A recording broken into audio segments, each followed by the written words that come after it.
here in Denver, Colorado. It wasn't just a big night of fights. It was a big night of memorable moments. Conor McGregor with us here in Denver, Colorado. Left hand from Ron Cole. Right hand right back from Mike Perry.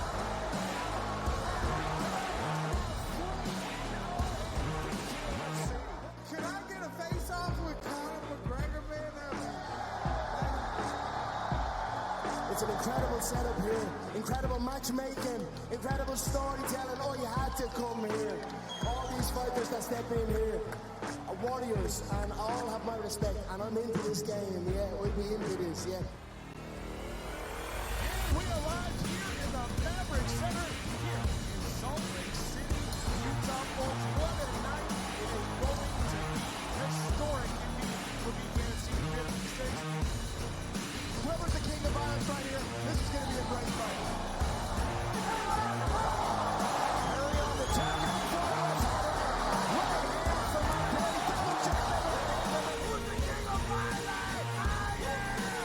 Combat fighting in its purest form, bare knuckle fighting in the city of angels.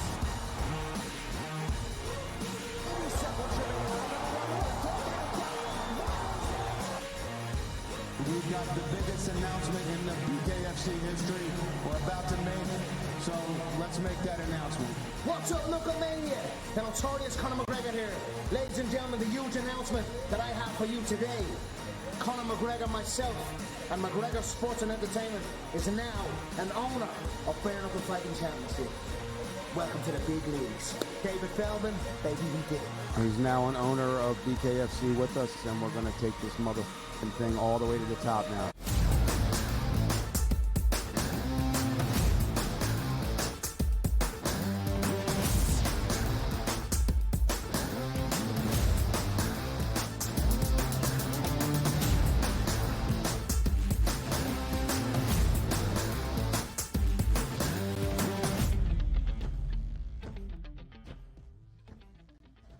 Welcome to hour number 3, our third and final on this Friday on the early line that we are dubbing a Football Friday for the first time ahead of the 2024 NFL season, as we have a triple header of preseason action on this Friday around the National Football League in week number 1 of preseason games. He is Donnie right side. I am Ben Stevens. We set the stage for this weekend, not only in the National Football League, not only with the triple header of action we have tonight, not only with the 9 games that we have coming your way in the National Football League preseason tomorrow on a Saturday, but also the final weekend of action over in Paris at the 2024 Olympic Games. Gold medal matches all over the place to break down for you here as we enter the weekend on the early line. But will you be watching, by the way, on Sunday, the closing ceremonies out there? I seem like people get excited for the opening ceremonies, but nobody really pays attention to the closing ceremonies. Like, why is that? We're just upset. We're done with it. It's like vacation's over. Let me hit the road early. Like, why are we so excited for the closing ceremonies? I think it's exactly that sentiment, right? Once the weekend has come to a close, you just want to kind of hit the books and get back home. I don't really expect to tune in for closing ceremonies. There's so much hope and optimism and excitement for the opening ceremonies. It's a grand festivity to kick off the Olympiad. It feels like it has the pageantry to it. The closing ceremony is like, all right, great fun, good 2 weeks. See everybody elsewhere and in other points. I'm excited for the final weekend of games and matches and gold medals to be decided, not necessarily the closing ceremonies, however.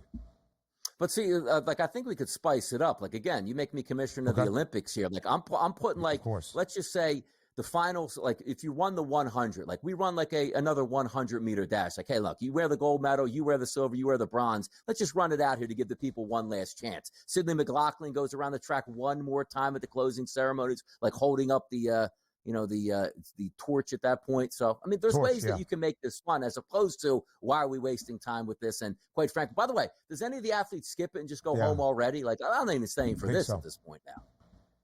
I think as soon as Nikola Jokic is done with the bronze medal game tomorrow, he's back to Sombor, as you predicted he might be. Had the Serbians lost to the Americans, maybe in a blowout, as was expected before that bronze medal game. By the way, can you hold the torch again? I want to see that form. Like this, man. Like you can't like move. That was like, good. You were a little shaky at first. By the way, has anybody ever like blown the torch out while they had it? Like, you know what? Games are over. Like, I messed it up, flame. man. We didn't even make it there. Yeah, so I guess the eternal flame. Through rain, sleet, or snow, like it will be delivered. Yeah, okay. it's all good. I mean, if there was any time for the torch to blow out, it would have been during the downpour in Paris in the opening ceremonies here in 2024. And that bad boy was still going. Yeah. Whatever lighter fluid they have deep in that torch, it was not on reserve by any means. I think the question before we hear from the people, DRS, is to you. Will you watch more of the closing ceremonies or more of preseason action on this Friday night in the National Football League? Oh, it's good. Well, the Eagles are playing tonight, so of course I'm going to want to tune in for just a little bit. Quite frankly, I don't even know what channel. Like, I guess it's still going to be on the NBC main channel, which I do have a couple bones to pick with NBC, by the way. Like, Team USA is playing yesterday in the middle of the afternoon in a game against Serbia, and we got to watch like synchronized swimming and/or diving. I mean, get your priorities together, people. Look, as Jalen Hurts says, let's keep the main thing, right? Come on now, don't mess it up. What was it on USA Today? Was that the issue? Well, I mean, if USA Today was a network, I would love it, but I think USA Network, yes. So, yeah. Somehow I got roasted. Tough scene. All right, let's talk NFL preseason action and a couple of the clubs that are facing off tonight in the 3 games that we have. Friday Night Lights edition, preseason week number 1. The Eagles and the Ravens. Who is going to have a better chance of contending for the Lombardi Trophy this year? That was the question in Fade the Public.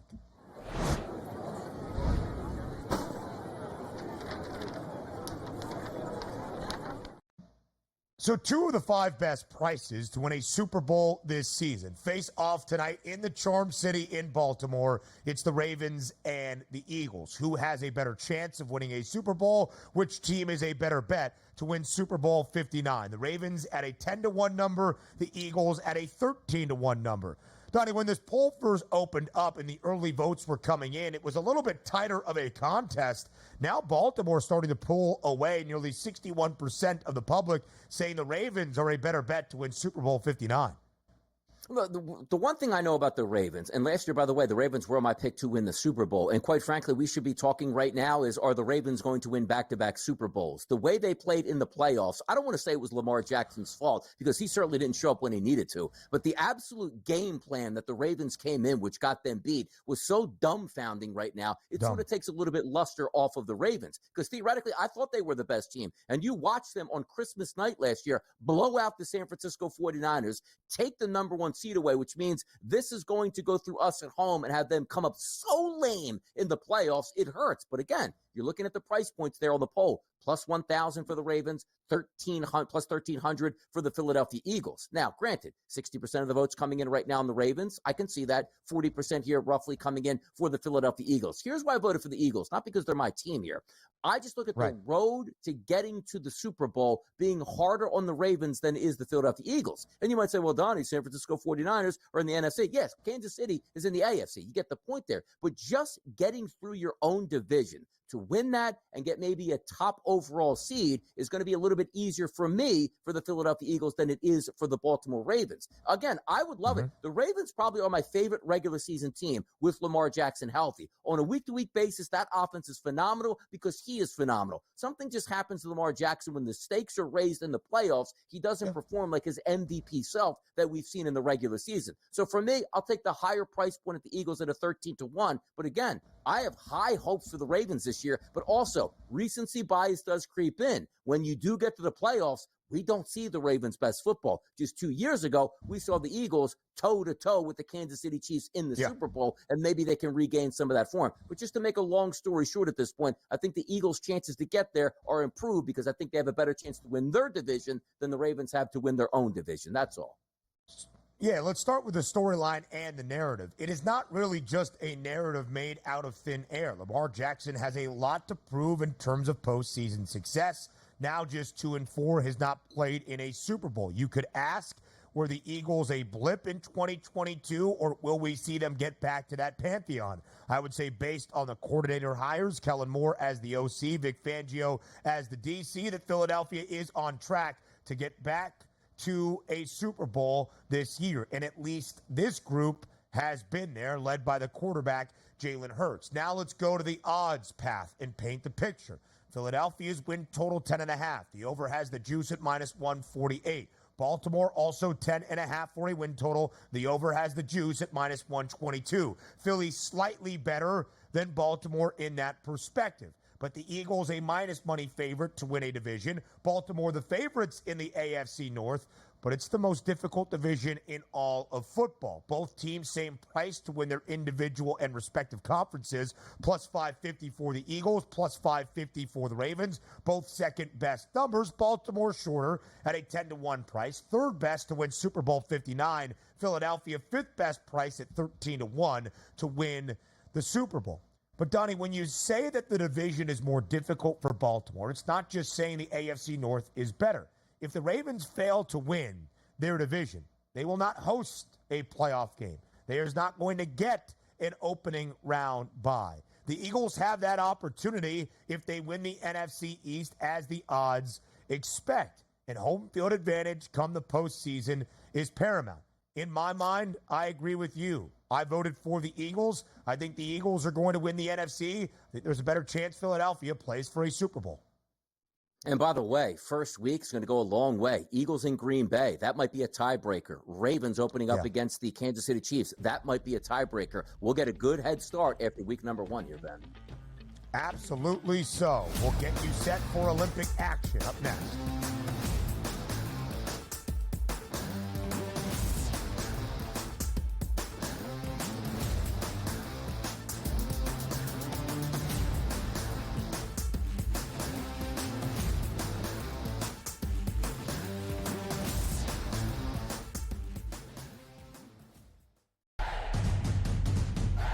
Try and set the stage for what should be a great year of NFL action. There's a handful of teams that potentially can compete for a Super Bowl championship. Confusion and uncertainty this year more than some in the past. This team looks like it's ready to make a move, but we just don't know if it's bad or good this year. J.J. McCarthy is eventually going to take over, but it's a no-lose situation for them. I mean, they suck. They were 7-10. Only on SportsGrid. Hopefully they learned their lesson. Hey, this ain't the NBA, bro. You don't have 6 fouls, and they will check you on this stuff. And Brooks has a reputation coming into this. You can tell the refs are watching them, and they were on him all the time. This was 10, 12 years ago. Canada playing Greece with that type of lead that they had. They probably would have mentally crumbled and lost that game to Greece by 3 or 4 points in the final minute of that ball game. Sports Rage Late Night. Only on SportsGrid. Say the under has the correct juice to the 6.5 win total for the New York Giants. It's a losing season. It's a bad season in the greater New York area. Is Brian Daboll and is Joe Shane back next year? As a Giants fan, what are you looking forward to? Absolutely nothing. You're hoping like the Yankees make a long enough run so you can forget about the Giants. The Early Line. Only on SportsGrid. The bottom of this field is a bunch of guys, quite frankly, that aren't on the tour, aren't on the DP tour, aren't on the Corn Ferry tour. You know, the top 25 or so in this field, I mean, you've got Rory, you've got Lowry, you've got Scheffler, you know, all 4 Americans, Minwoo Lee and Jason Day. And you go to Mito Pereira and Joaquin Neiman out of Chile. So, you know, it really is pretty deep. In-game live, prime time, only on SportsGrid.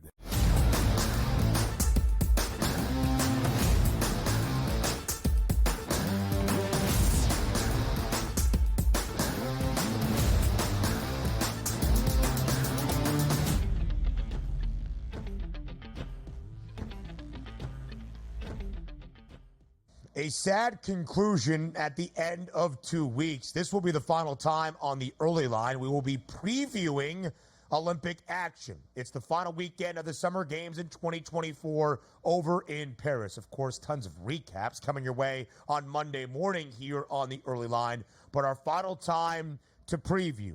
And we have a historic streak at stake and a spot in the gold medal match today for Team USA women's basketball. Now a 15.5-point spread in favor of the U.S. against Australia in the first of two semifinals today over in Paris. Total 161.5. The United States, who has won 59 consecutive games in Olympic action dating back to 1992. One victory away from playing for its 8th consecutive gold medal. DRS, will the United States be playing in the gold medal match this weekend? They will be. And from a handicapping perspective, it's hard for me because, unlike the men's team where you're sort of dipping in a little bit here and there, and when the game gets out of reach, you turn it off. But yesterday, many of us watched that all the way through because the intrigue was Serbia was so good to start. You wanted to see if Team USA could come back. And as we were talking with Bill a little bit earlier on the show, it was like, wow, they came back within 5 or 6 points. Lead goes back up to double digits. That should be the end of it. But then you saw that second win from Team USA, able to get across the finish line and head into that Olympic round. I haven't watched all that much of the ladies because we're just expecting dominant efforts all the way through an easy victory. So today, I'm going to pay a little bit more attention to that game, but under no circumstances. This isn't like, hey, the Baltimore Ravens have won like 4 or 5 straight, let's just say off seasons with the preseason games, excuse me.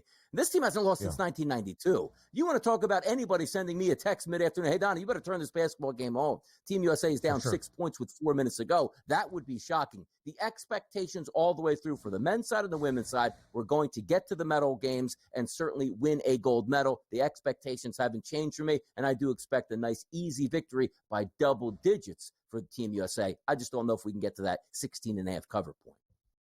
The United States was tested early in the opening half against Nigeria in quarterfinal action. The U.S. only winning by 14, 88-74 as a pregame 26.5-point favorite. But the Americans are judged by dominance in what that margin looks like from a victory perspective. Asia Wilson has been Captain America for Team USA, 20 points, 11 boards against the Nigerians earlier this week. Her points prop 21.5. Brittany Griner into double digits in that game as well. No points prop up just yet for Jackie Young, who had the second most scoring output for Team USA against Nigeria with 15 points. If they do post a number on Young, I would take the over. She has been great from the guard spot for the Americans here during Olympic basketball. France and Belgium in the second semifinal on this Friday. The host nation in France, a 4.5-point favorite against the Belgians. There is a good chance,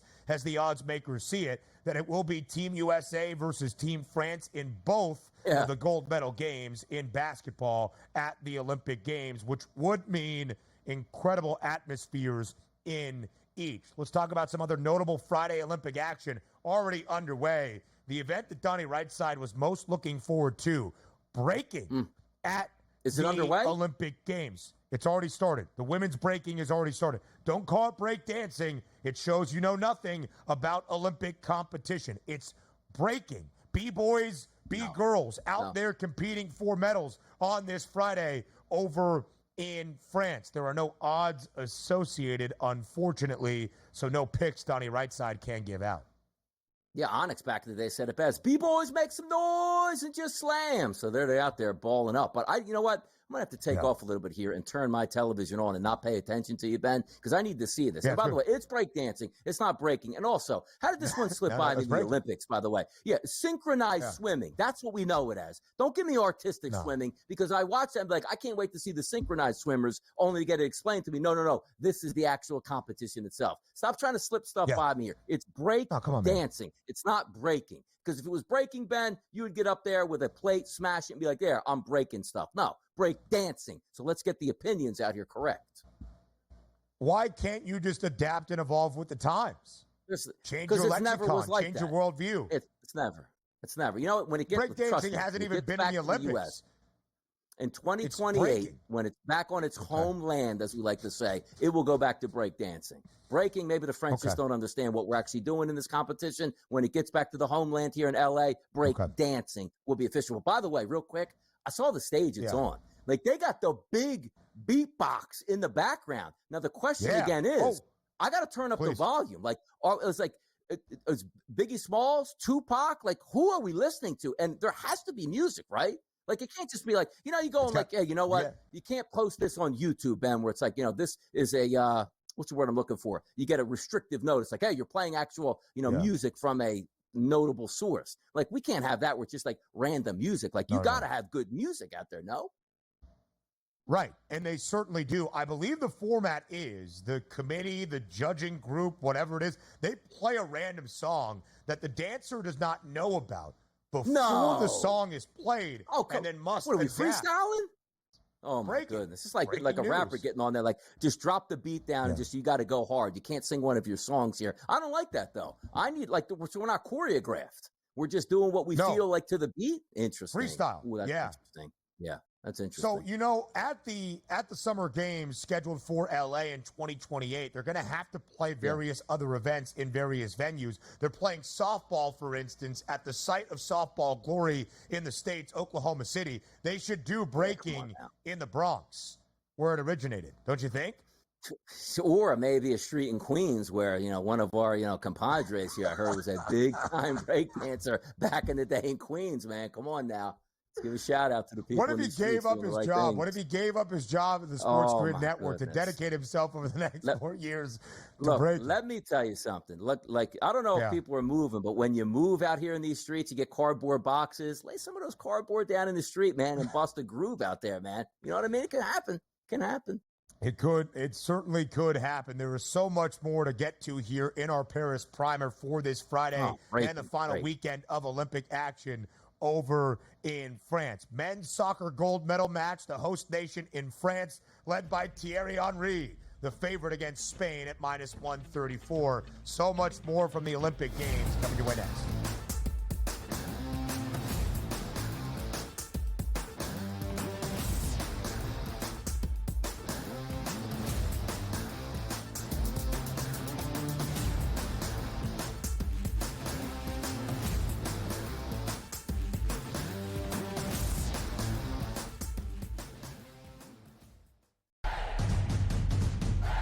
Try and set the stage for what should be a great year of NFL action. There's a handful of teams that potentially can compete for a Super Bowl championship. Confusion and uncertainty this year more than some in the past. This team looks like it's ready to make a move, but we just don't know if it's bad or good this year. J.J. McCarthy is eventually going to take over, but it's a no-lose situation for them. I mean, they suck. They were 7-10. Only on SportsGrid. Hopefully they learned their lesson. Hey, this ain't the NBA, bro. You don't have 6 fouls, and they will check you on this stuff. And Brooks has a reputation coming into this. You can tell the refs are watching them, and they were on him all the time. This was 10, 12 years ago. Canada playing Greece with that type of lead that they had. They probably would have mentally crumbled and lost that game to Greece by 3 or 4 points in the final minute of that ball game. Sports Rage Late Night. Only on SportsGrid. Say the under has the correct juice to the 6.5 win total for the New York Giants. It's a losing season. It's a bad season in the greater New York area. Is Brian Daboll and is Joe Shane back next year? As a Giants fan, what are you looking forward to? Absolutely nothing. You're hoping like the Yankees make a long enough run so you can forget about the Giants. The early line. Only on SportsGrid. The bottom of this field is a bunch of guys, quite frankly, that aren't on the tour, aren't on the DP tour, aren't on the Corn Ferry tour. The top 25 or so in this field, I mean, you've got Rory, you've got Lowry, you've got Scheffler, all 4 Americans, Minwoo Lee and Jason Day. And you go to Mito Pereira and Joaquin Neiman out of Chile. So, it really is pretty deep. In-game live, prime time, only on SportsGrid.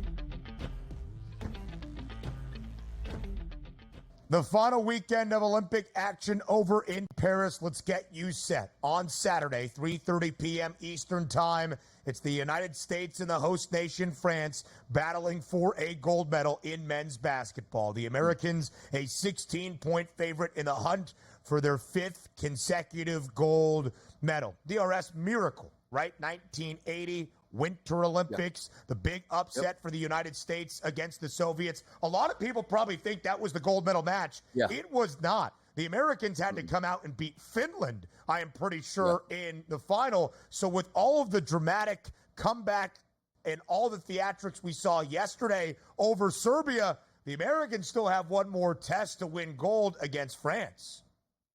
Yeah, it's going to be something to watch it play out because I like, we always talk about the bigness of an event, and a lot of that has to do with the stage that you're on. And the fact that France is the home nation going for a gold medal against the big, bad Americans, that is fantastic theater to watch it play out. Now, do we think Team USA is going to win? Absolutely, we do. But I love the fact that France is getting to the final to add to that sort of atmosphere overall. And as we talked about earlier, Joel Embiid as the villain, as he's playing in the Olympics right now, being there on that stage where the crowd is going to let him have it. Oh, it's going to be great to watch. 12.5 points for JoJo. He has already been asked about the atmosphere he expects in Paris, where he has been getting booed the entirety of the Olympic Games because he does have French citizenship and maybe was going to play for France as they granted him citizenship to hopefully have him here for the Olympic Games. He already said he's going to give him the you-know-what. I'm not sure I can say it. It rhymes with tuck it, is what he's going to do, giving it back. I'm not sure if that's correct to say on national television airwaves. 12.5, that points prop for JoJo. 177.5 is the total. And the Americans have scored a ton throughout these Olympic Games. Yesterday, 95 against Serbia, the least amount the Americans had scored in their 5 games, 103 points or more in the first 4, including 122 against Brazil. I think the United States will dictate pace. 177 in a hook seems to be a relatively low total. Other events happening on Saturday. Women's soccer gold medal match. The Americans greater than a $2 favorite to knock off Brazil. It was supposed to be Spain, but the Brazilians upset the Spaniards in the semifinal. The Spanish side was a gold medal favorite before. The United States looking to bring back golden glory to the States. Yeah, let's get back out to the pantheon there as being the best soccer nation in the world from a women's perspective. And they can do that here. Coming into the Olympics, certainly one of the favorites, but maybe some didn't have the expectations of Team USA taking gold. Now they have a chance to do it. And Ben, they're favored to do it, which is key. This isn't going to be an upset. This is going to be a team that's expected now to win the gold medal. And what a race it is right now in the women's golf tournament that started on Wednesday, round 3 today, final round Saturday tomorrow. Rose Zhang of the United States was just currently at the top of the leaderboard. It seems as though she has doubled her 15th hole. She has fallen back to 5 under par. Lydia Ko, the Australian, tied atop at 7 under. Nelly Korda, 3 under in her 3rd round, just 2 shots back. Let's go to Sunday quickly here as well. Women's basketball gold medal game. The United States a 15.5-point favorite on semifinal Friday against the Australians. They have won 59 consecutive games in Olympic action, hoping to make it 60 and 61 on Sunday for their 8th consecutive gold medal. Yeah, and forget about them winning the Olympics themselves. We expect them to do that. The question we kept on asking is any team going to stay within single digits here of Team USA women's? I don't know if that's going to be the case, but something I'll be watching. But we should have both gold medals, men's and women's, when it's all said and done. Yes, we certainly should. A gold medal match in women's volleyball for the Americans on Sunday morning as well. Team USA, the upset in a 5-set thriller yesterday over Brazil, the top seed in the Olympic tournament. Now the United States will take on Italy. The Americans an underdog at plus 184. The Italians the favored side at minus 240. I believe in Jordan Larson and the Americans. Give me the U.S. winning outright as an underdog. So much to get to here in our final weekend over in Paris in Olympic action. It's been a great 2 weeks, DRS, at the 33rd ever Olympiad. Yeah, and also, I really enjoy the time slot that it's in. As we're doing a live broadcast right now, the Olympics are live. Once we get off the show, you get to watch it in the afternoon. I think it's fantastic the way it played out. Not buried in the middle of the night, so you get to watch it live if you want, and then recap at night. I think it worked out perfectly so far in France. And Team USA really showing out in all lengths here. I love it. Most gold medals entering today with 30, most medals overall with 103, and many more to be awarded this weekend in Paris. More on the early lineup next.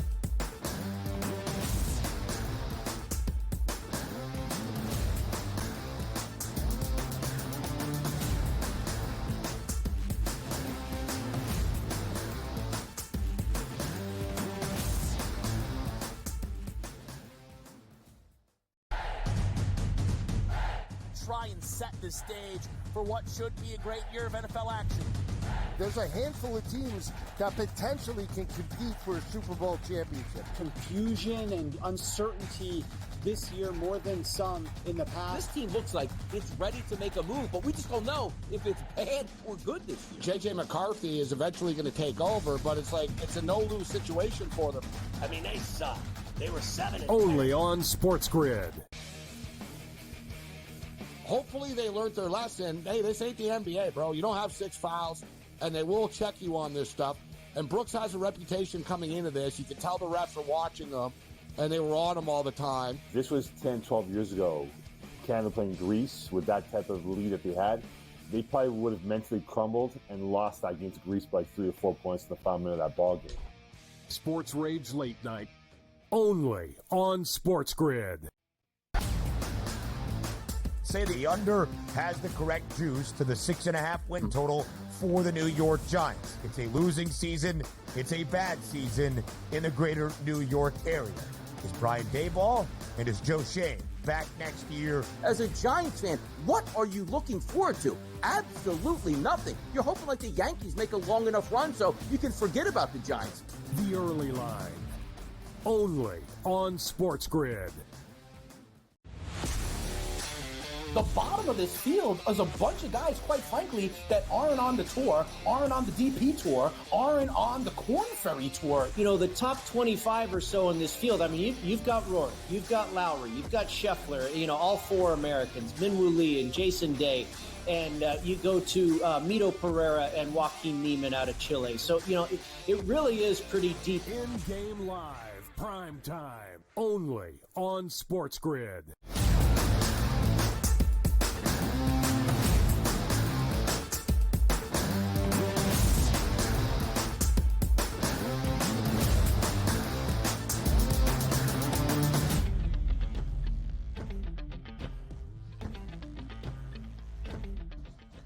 Don't think we forgot about baseball as we enter this weekend around MLB. Tons of baseball breakdowns around the bigs coming your way live right here for the next 2 segments from the bright mind of Donnie Rightside, live on the Early Line on SportsGrid. DRS, a race for the top spot in the American League Central that has become a tad more competitive because the Guardians are on a slide. Cleveland has lost 5 straight games, entering a weekend set in Minneapolis against the Twins. Minnesota not all that far out from the number 1 spot in the AL Central. A doubleheader of action today in Minnesota. A makeup from early in April gets us started just a little bit after 2 p.m. Eastern time. The Twins a minus 138 favorite in the opening game against Cleveland. And then later tonight, a little bit after 8 p.m. Eastern time, the Twins a slight favorite for game number 2 as well.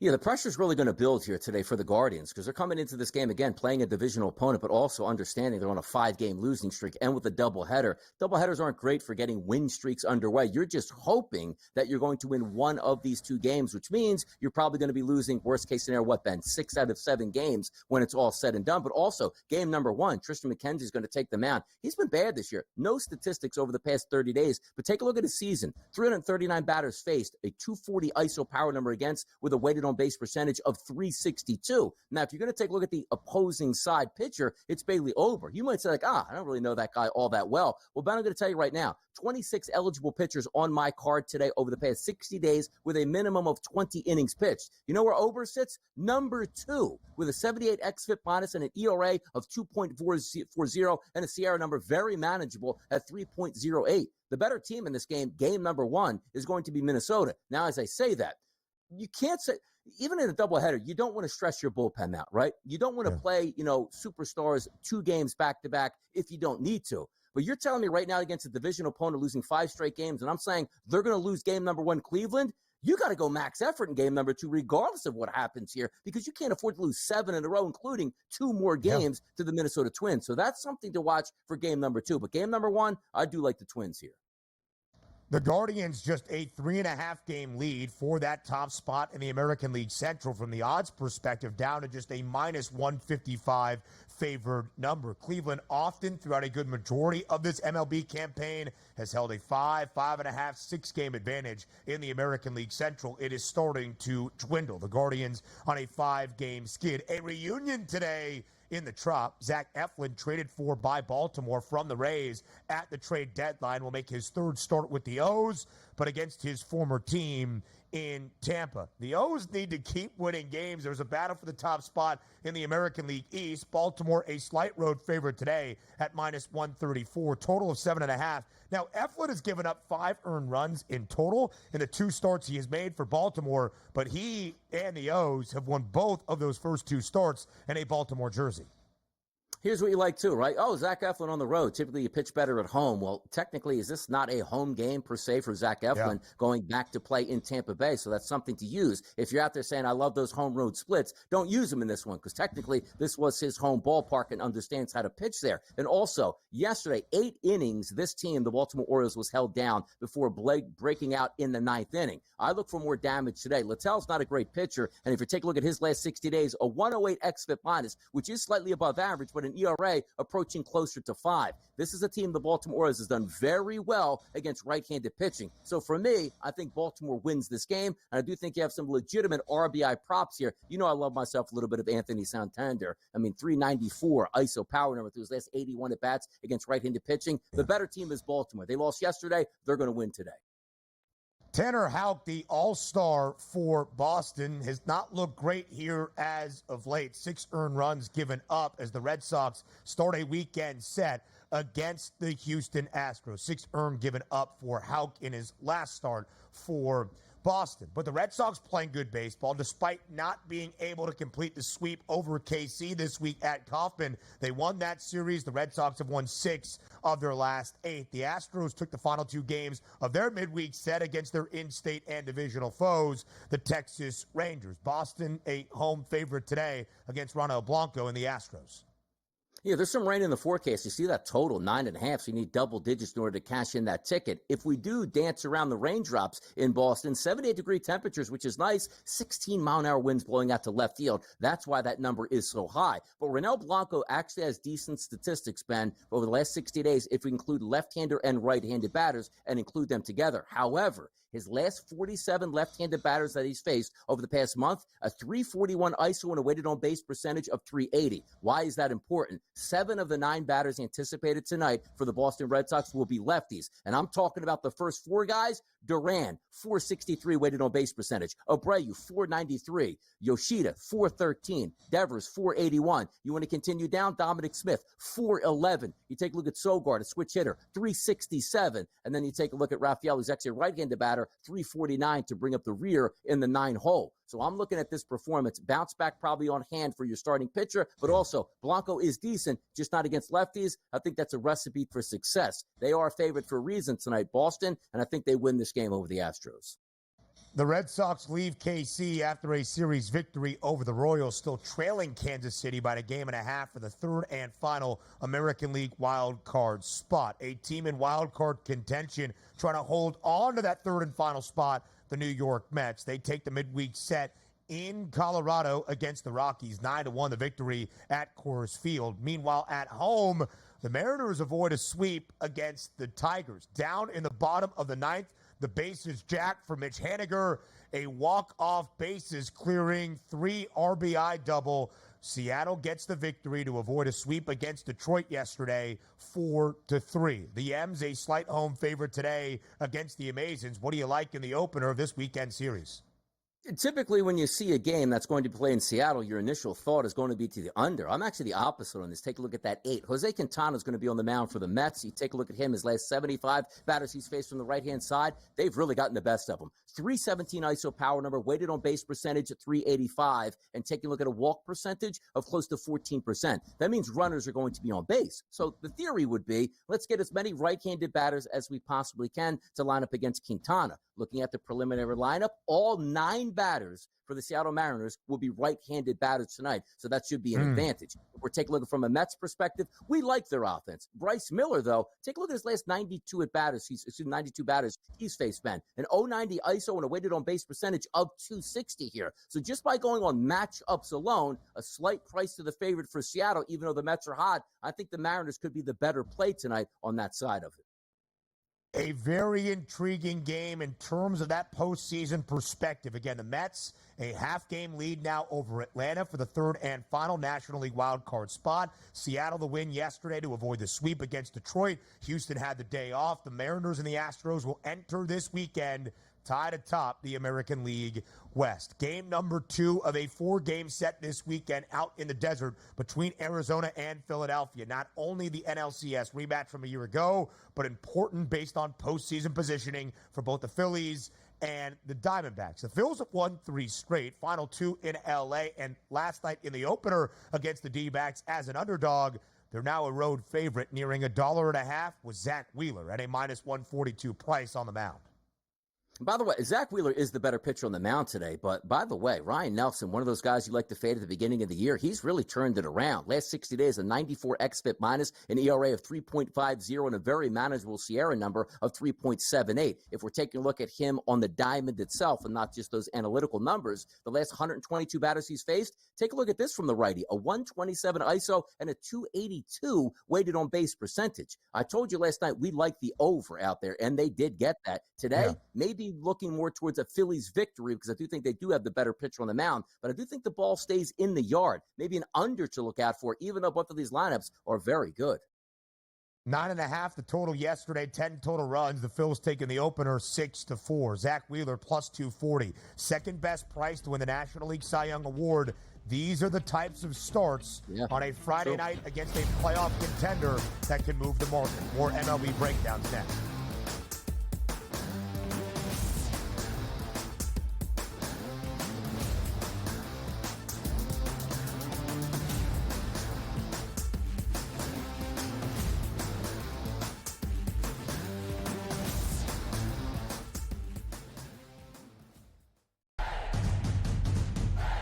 Try and set the stage for what should be a great year of NFL action.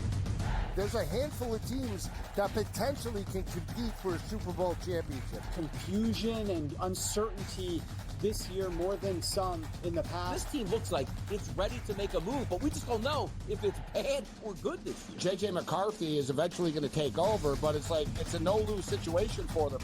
I mean, they suck. They were 7-10. Only on SportsGrid.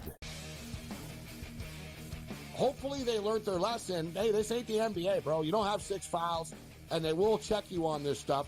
And Brooks has a reputation coming into this. You can tell the refs are watching them, and they were on him all the time. This was 10, 12 years ago. Canada playing Greece with that type of lead that they had.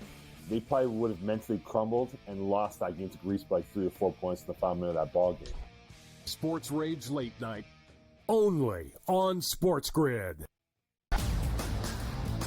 Say the under has the correct juice to the 6.5 win total for the New York Giants. It's a losing season. It's a bad season in the greater New York area. Is Brian Daboll and is Joe Shane back next year? As a Giants fan, what are you looking forward to? Absolutely nothing. You're hoping like the Yankees make a long enough run so you can forget about the Giants. The early line. Only on SportsGrid. The bottom of this field is a bunch of guys, quite frankly, that aren't on the tour, aren't on the DP tour, aren't on the Corn Ferry tour. You know, the top 25 or so in this field, I mean, you've got Rory, you've got Lowry, you've got Scheffler, you know, all 4 Americans, Minwoo Lee and Jason Day. And you go to Mito Pereira and Joaquin Neiman out of Chile. So, you know, it really is pretty deep. In-game live, prime time, only on SportsGrid.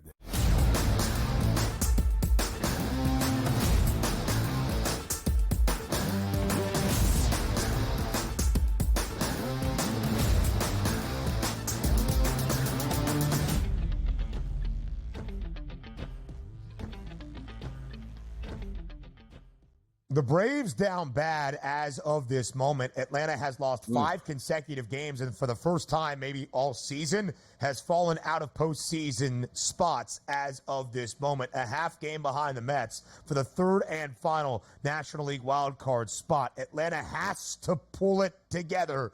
They go with our guy Grant Holmes today on the road at Coors against the Rockies. Minus 162, the number in favor of Atlanta against the worst team in the National League. That is Colorado. 10.5 now the total. The Braves weren't terrible offensively against Milwaukee, just a little bit lifeless. They did score 12 total runs in their last 2 games against the Brew Crew.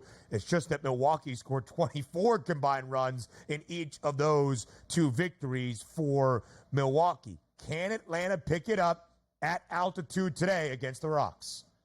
I don't want to lay that heavy price. So let's just say minus 150 or higher on the Braves on the road. I don't think it makes all that much sense. But going against Colorado, they are the better team today. Let's take a look at Tanner Gordon, who's going to be on the mound for the Rockies on the season. He's actually only faced 91 batters. But having said that, Ben, the splits, 294 ISO against and a 394 weighted on base percentage. He has done very well, however, against left-handed batters, which is interesting as a right-handed pitcher. Where they're getting the best of him, it's from the right side. Last 36 batters he's faced, Ben, a 471 ISO power number and a 537 weighted on base percentage. And you might say, like, oh, that might be just in the last month. But if you add on another 12 batters over his season, that number is still a 413 ISO and a weighted on base percentage of 539. So when you flip to it, maybe you don't want to go after the lefties, but there's a couple righties that are doing very well against right-handed pitching over the past month for the Braves. That's Austin Riley, 241 ISO power number, and Marcell Ozuna at a 341 ISO power number. If you want to throw in Orlando Arcia, still has 70 at-bats with a 258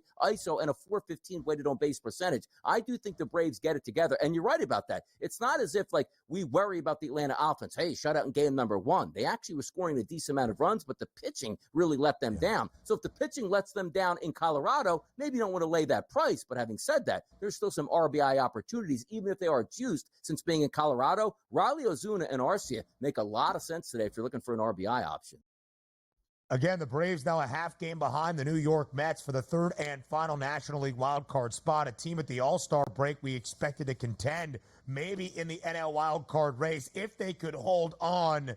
The Pittsburgh Pirates, they have started to fade. They have dropped 4 in a row, 6 of their last 7. The Buccos now 2 games below 500 and 4.5 back of a wild card position in the National League. The Dodgers not playing their best brand of baseball in the last 2 weeks. They've lost 7 of their last 11, including the midweek set against Philadelphia at home. The Dodgers remain at the Ravine, and Jack Flaherty, the native Angelino, makes his second consecutive start for LA. Darn good in his Dodgers debut. 6 innings of work against Oakland. Shutout baseball, 7 strikeouts. Flaherty and the Dodgers greater than a $2 favorite tonight in Los Angeles. Is the price justified?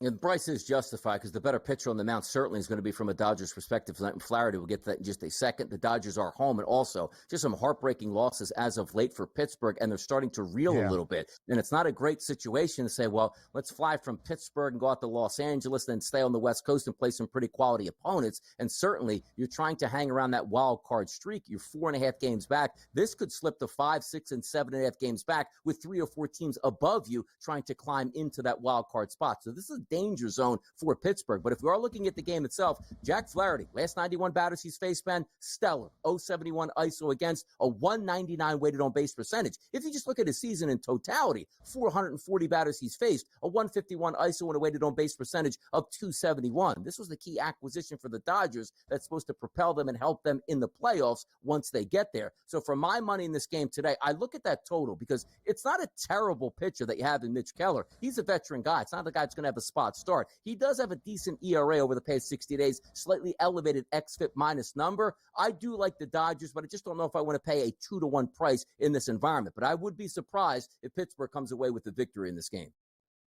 Yeah, I would as well. Jack Flaherty, that key piece, the big acquisition made on deadline day, and the Dodgers are happy with the early return, I would say, as of right now. The Show Me State Showdown, a rivalry series A unique weekend set. Only a 2-game series in Kansas City between the Royals and the Cardinals. KC a slight home favorite in Kauffman tonight, -116. Total of 9 against the Redbirds. Again, DRS, just today and tomorrow, an off day Sunday for both St. Louis and KC. Now, what's the reason for that, though? Is there a reason why they have an off day Sunday? Do they have like one of those like international games they're playing or something? That's kind of odd that they're going to take off a Sunday at that point. Yeah. So just a random quirk in the schedule, I guess? Yeah, I think it's just kind of a random quirk in the schedule. Rivalry series, like what we saw during the Subway set, are really just 2 games, but both of those were in the midweek. St. Louis and KC have played earlier in the month of July, about a month ago now. On July 10th, they had a rainout, played a doubleheader. KC took both of those games on the road under the arch in the Lou. Not exactly sure what the reasoning is for the schedule, except we have seen rivalry series only be 2 games apiece. Regardless, for game number 1, what's the play? Yeah, if we're looking at this game overall, I like runs in this situation. 26 pitchers qualified on the card today. Dead last, that's Michael Lorenzen. Look at his last 30 days. A 173 ISO and a 371 weighted on base percentage. Left-handed batters have absolutely hammered him. I expect that to be continuing tonight. And also, from a Miles Michaelis perspective, he's really been leaking oil lately. Take a look at his last 94 batters he's faced, Ben. A 284 ISO power number and a weighted on base percentage of 422. Basically evenly split between left-handed batters and right-handed batters. And you look at the middle of that lineup, it's going to be Massey, Witt, Pasquantino, Perez, Renfroe, Melendez. They should all get the better of Michaelis. So forget about that coin flip scenario on the price point here. I think we get runs between these 2 teams. I don't trust these pitchers at all. How about our 2 guys, DRS, ranking in the top 5 around the bigs in RBIs recorded this season? Bobby Witt Jr., 84. The Pasquatch himself, Vinny P. Vinny Pasquantino, also with 84. It's been the offensive production for KC. The Royals, a 1.5 game lead for the 3rd and final spot in the AL wild card. St. Louis now 2.5 back of the National League wild card chase. DRS, we send you into the money line. Have a great weekend, my friend. We'll see you on Monday. Gonna enjoy. Be back Monday. Get after it. Yes, you certainly will. We'll set the stage for preseason football in the NFL this weekend next.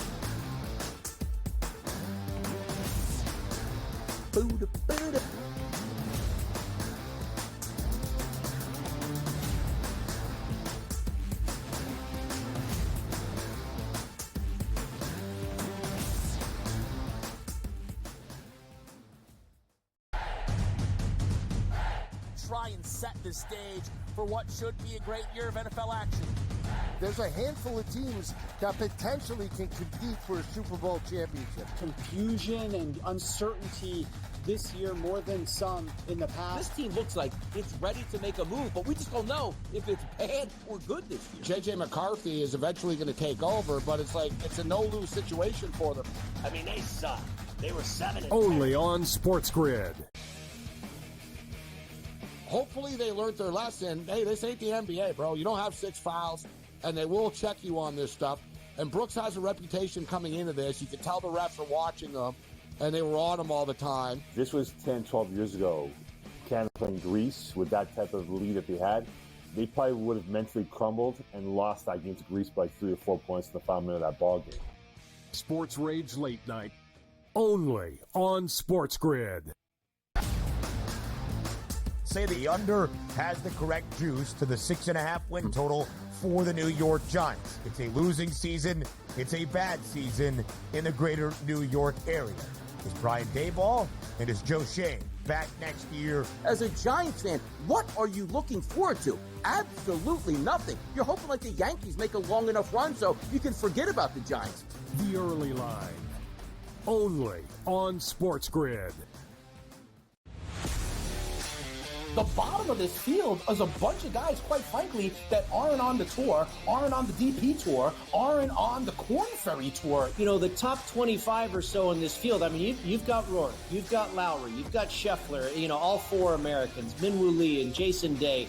And you go to Mito Pereira and Joaquin Neiman out of Chile. So, you know, it really is pretty deep. In-game live, prime time, only on SportsGrid.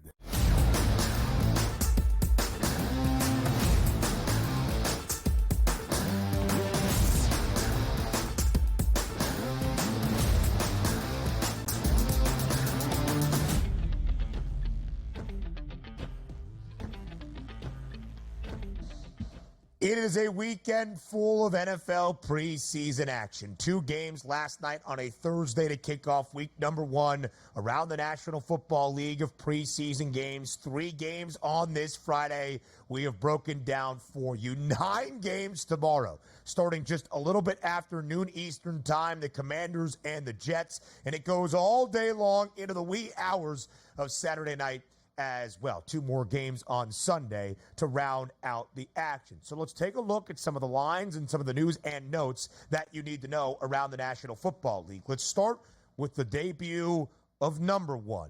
That would be Caleb Williams. He will play tomorrow for the Chicago Bears in their second technical game of the preseason. Of course, in action during the Hall of Fame game a week ago, Thursday in Canton, Ohio, Caleb Williams did not suit up or line up. He will start tomorrow for the Bears on the road in Buffalo against the Bills. Sean McDermott, though, he takes NFL preseason action relatively seriously and believes in its significance. Josh Allen in the starters for the Bills expected to play close to the opening quarter of action. Buffalo a 2.5-point favorite, total of 38.5. If you are going to see the starting units out there on both sides, because again, it's not just the quarterback, it's the wide receivers, it's the running back, it's the O-line.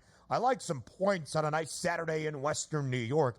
38.5 is that number. It's the debut for Caleb Williams in an NFL preseason game in a Bears uniform. We'll talk Offensive Rookie of the Year odds in just a moment. Number 2 overall pick for the Washington Commanders gets the start tomorrow on the road in MetLife against the New York Jets. New York, a 2.5-point underdog, and I agree with the spread. I wouldn't mind laying it with the Commanders under a field goal right now. 34.5 is that total. Robert Saleh for Gang Green already saying early on during training camp that Aaron Rodgers would not appear at all in preseason action. How about some of the other notable games on a Saturday and into Sunday? The Vikings, J.J. McCarthy will not start. It's Sam Darnold for at least a couple of possessions. Minnesota 3-point underdog against the Raiders. No true indication yet out of Las Vegas who that starting quarterback is going to be. But we showed you odds earlier during camp on the FanDuel Sportsbook in the QB competition race in Las Vegas.